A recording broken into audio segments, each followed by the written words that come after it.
Swissport has launched a partnership with UK-based firm Aurrigo, trialing the use of a fully autonomous electric ground handling vehicle. The trial will take place at Zurich Airport. I might be biased, but this is definitely the best airport in the world and is the first of its kind. I'm glad we're now joined by Warwick Brady, the CEO of Swissport. Thank you so much for your time. Really appreciate it. Talk to us about that new technology. Yeah, we're the global leader in our industry, and we have these core businesses, ground handling, cargo, and our hospitality business. We play an important role in how we shape the industry for the next 5 or 10 years. And digital innovation and automation is really at the heart of our strategy. So this is why we're trialing the autonomous vehicle at Zurich. It's our largest, most complex hub, and this vehicle is designed specifically for airside operations in complex operations like Zurich. So it's an exciting opportunity for us to kind of really innovate in the industry.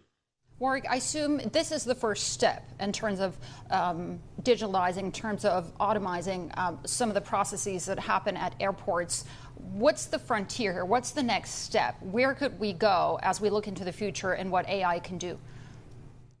Look, when we think about the future in 5, 10 years' time, we are looking at really automating digitization. We're going to make that customer experience, very efficient across the airport landscape. We as an industry play a very important part of connecting, obviously, the world together. But we see it's going to be. I think it's going to be very important as it's harder to get skilled labour over the next few years, and this technology will work alongside our skilled people and sort of replace some of those repetitive labour-intensive tasks and allow our skilled people to really work on some of the critical safety elements of delivering the operation. So I think technology, innovation and automation is really the heart of our sort of long-term strategy to lead the industry. Warwick, can you just elaborate on what are the key operational challenges that you hope to target with these new technologies?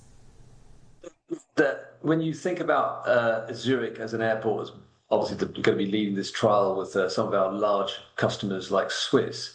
There's the front of house check-in, and then there's the ramp. And the ramp is where it's most complex, where safety is absolutely critical. And I think taking out some of the sort of manual labour and skilled tasks and replacing them with automation, I think it's going to be really the future. Autonomous vehicles, taking baggage from the baggage hall to the aircraft, pushback dollies, etc. All of those, I think you'll see an automation. And then our objective is, as the market leader, is to be at the heart of operating that equipment and managing the ramp in that kind of complex environment. Because if you think about Zurich, you've got summer, very hot, you've got winter, snow, you've got multiple vehicles, you've got multiple people, multiple airlines. I mean, and of course, it's a large transfer hub, so the complexity of getting baggages off one airplane and putting them on the other, I think automation will play a very important role and will effectively work hand in hand with our people.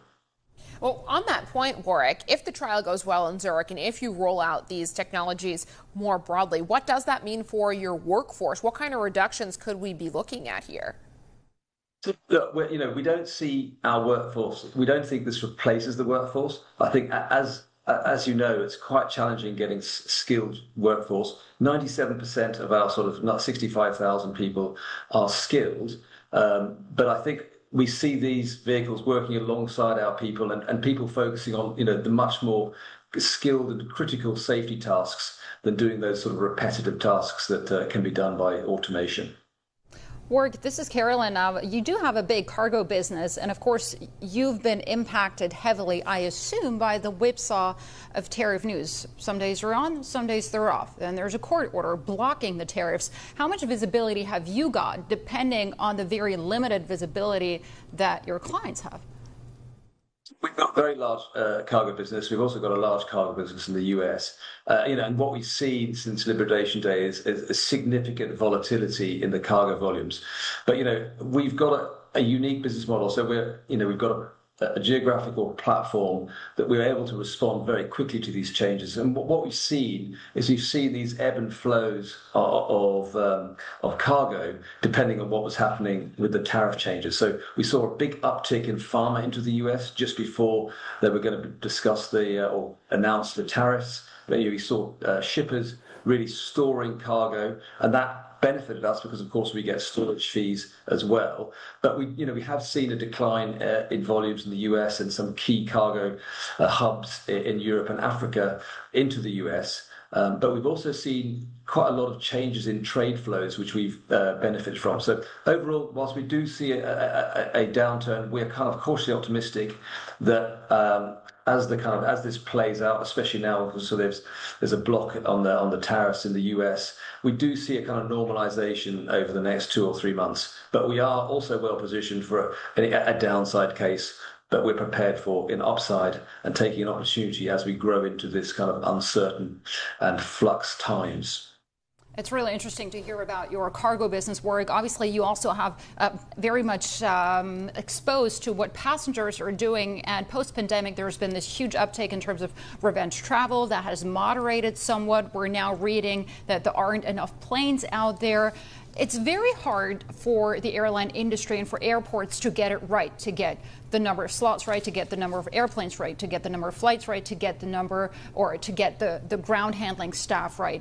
Where is the industry, the whole ecosystem now in terms of delivering good quality service to passengers? So I think you've seen a massive change since COVID, right? I think certainly our business, we're really not only the market leaders in size, but we're the market leaders in customer service and operations, delivering across the industry. Now, what we do see, because we're plugged in, we've got 850 customers, so we do get very good feedback on where the market's going. And what we've seen really in the summer is we've still got quite a strong demand from the passenger side. I think we're seeing there's obviously a tailwind with fuel prices coming down for the airlines. And I think, that kind of capacity restriction has definitely helped the revenue top line for our customers.